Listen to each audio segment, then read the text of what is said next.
Pabayaan niya ngayon. Kasi kayo eh. Sarili niyo pa rin ang iniisip ninyo. May sariling negosyo na ako. Siguro naman, dapat sarili ko naman ang iniisip ko, diba?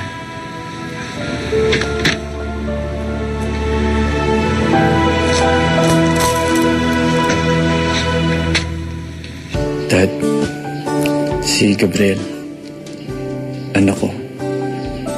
Alam mo, Dad, akala ko hindi ko kaya maging mabuting ama eh. Kasi hindi naman ako nakaranas ng pagmamahal galing sa'yo. Pero ganun pala, no? Sarap pala ng feeling. Sana, Dad, sinubukan mo man lang na mahalin ako. Sana man na naging fair ka sa akin.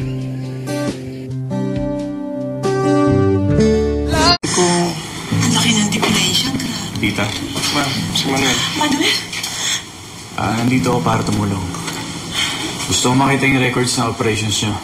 Wala na namatay si Daddy. Titignan ko ano naging problema. Manuel, salamat at nagbago isip mo.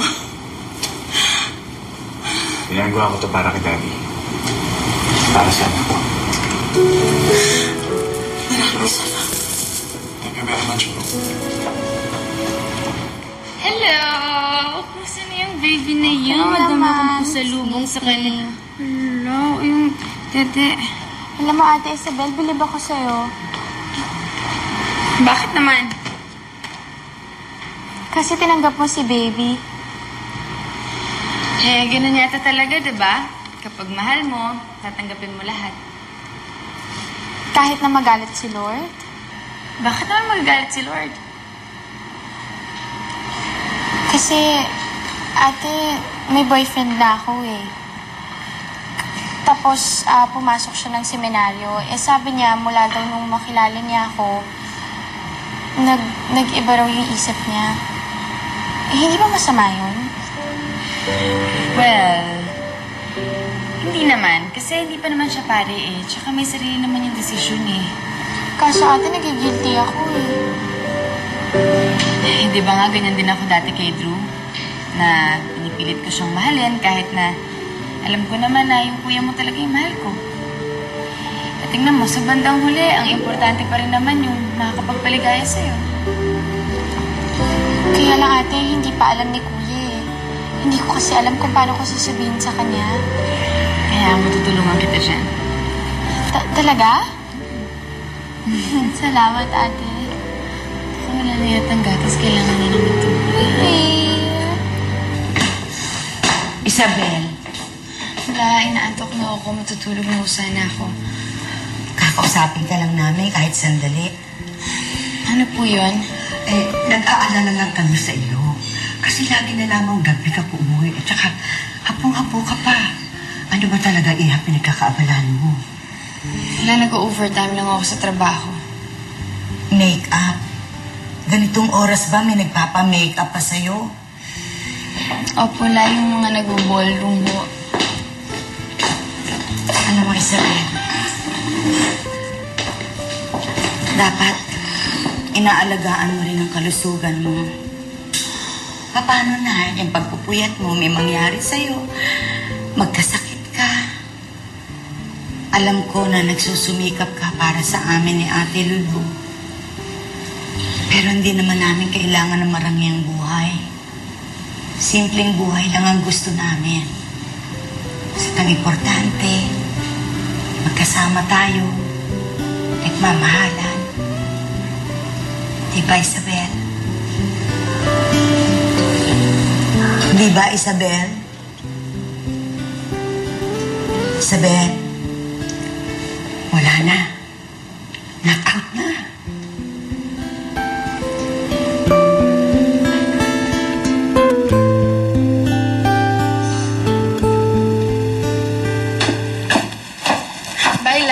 Isabel, kumain ka muna ng almusal. Kasi nagmamadali ako. Kailangan kong nasa salon ng maaga eh. Oh, sino naman yung papaayos sa ganito kaaga? Madami ho kasing mga kliyente doon, may kasal. Masyado ka naman yata pinapagod ng Dash na yan. Okay lang ho. Sige, alis na ako. Bye, La. Tawagan ko tong Dash na to.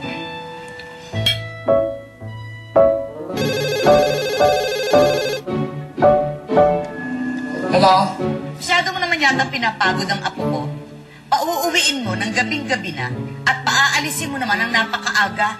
Pinapapasok ko? Saan? Bakit? Eh, may aayusan daw kayo nakasal. Wala. Kagigising ko lang mo at baka matulog ako ulit. Kayo, matulog kayo ulit.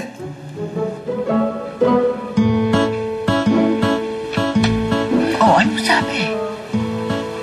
May kalokohan na namang ginagawa itong si Isabel. Susundan ko siya. Kunching! Kunching!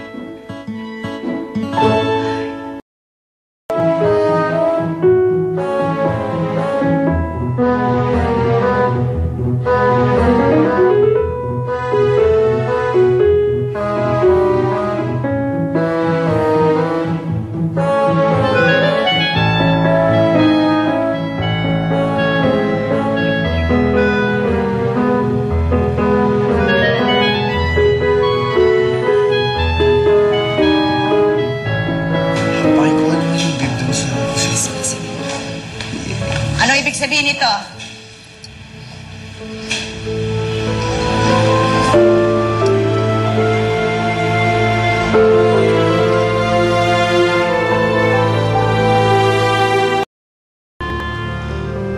La? Lagi ka nalang nagsisinungaling na dahil sa lalaking to. La? Sino naman tong batang to? Anak mo ba? Opo. Nakita mo na. Papatol ka rin lang sa may sabit pa. Umuwi na tayo. Pero La, Hindi ko na gustong marinig ang paliwanag mo at mga kasinungalingan mo. Umuwi na tayo. Uwi!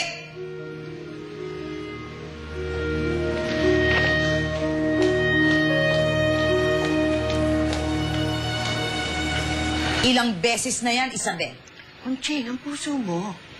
Ikaw ang papatay sa amin. Hindi mo kami mahal. Wala kang ibang mahal kundi ang Manuel na yan. La, kung sabihin ko ho ba sa inyo na may naanak ang iba si Manuel, pero sa kabila nun mahal ko pa rin siya, maiintindihan niyo ho ba yun? Ano bang ginagawa mo sa buhay mo? Dalaga ka. Maganda, matalino. Bakit ka pumapatol sa isang lalaking may anak? Ano bang balak mo? Magyaya sa batang hindi iyo? La, tumutulong lang ho ako. Hindi siya baldado para kailanganin niya ang tulong mo. Ang sabihin mo, gusto mong mag-alaga ng anak niya. Oo, Lola. Gusto kong mag-alaga ng anak ng mahal ko. Masama ho ba yun? Gaga ka, Isabel. Kung inaakala mo na romantiko itong ginagawa mo, mag-isip-isip kang mabuti. Dahil pag nagising ka sa katotohanan, baka huli na ang lahat.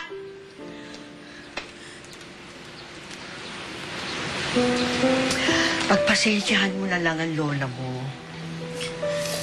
La, bakit ganun? Ayaw ho ba niya ako maging masaya? Ayaw ka niyang masaktan.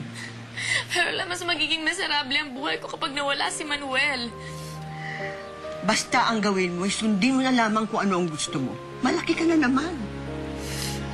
Kung masasaktan ka naman, nandito pa rin naman kami na magmamahal sa'yo. Salamat, La.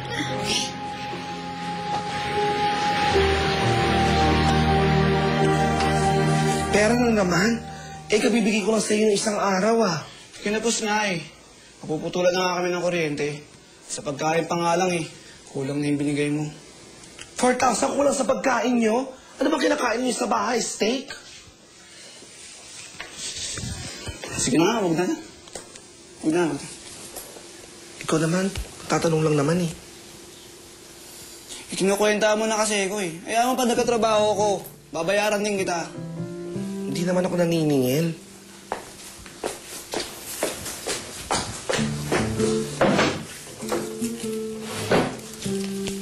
Eto na. Sige na. talaga. Masyado ka matampuhin. Alam ko lang, hindi mo ako matitiis. Ewan ko sa'yo. Sa'yo lang ako. Last na loves kita eh. Alam mo yun.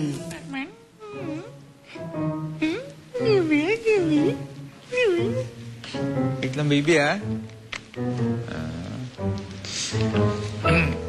Hello? Hello? Isabel? Dash!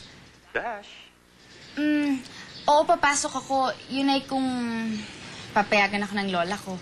Bakit? Galit na galit pa rin ba? Ay, nako. Oo eh. Kulang na nga lang, paluho rin ako sa munggo eh. Pasensya ka na, Isabel, ha? Dahil sa akin, hindi ka tuloy makalabas na maayos dyan. Okay lang yun. Ibawas mo na lang sa sweldo ko, ha? Tibali na lang na wala na akong sweldohin. Sige na, pumasok ka na. Dash, pinapapasok na ako ng lola ko. Sige, magkita tayo dyan, ha? Talaga? I love you. Ikaw talaga bakla ka. I love you.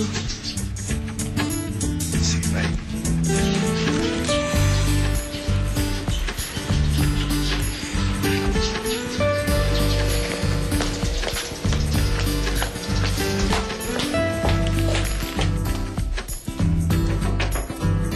Dash!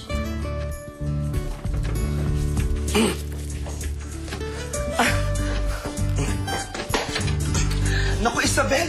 Naku, pasensya ka na. Nakatulog kasi ako. Hindi, akala ko nga magagalit ka sa akin kasi late na naman ako eh. Sorry, ah. No, it's okay. You know what, girl? Why don't you take a day off with Bay? Ha? Bakit? Wala lang, so you could relax, rest. Rest? Yeah, wala naman tayong shadow client ngayon eh. Ako na lang gagawa kay Miss